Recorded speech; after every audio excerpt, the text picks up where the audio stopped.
சொக்கநாதன் பெற்றெடுத்த பிள்ளையாராம்.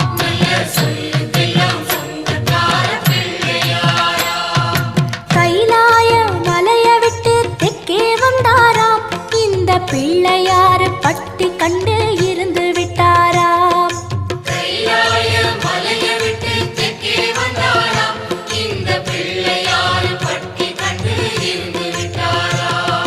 கணபதியார் வந்தாரம்மா, நம்ம உறவாக நின்னாரம்மா. கணபதியார் வந்தாரம்மா, நம்ம உறவாக நின்னாரம்மா. சொக்க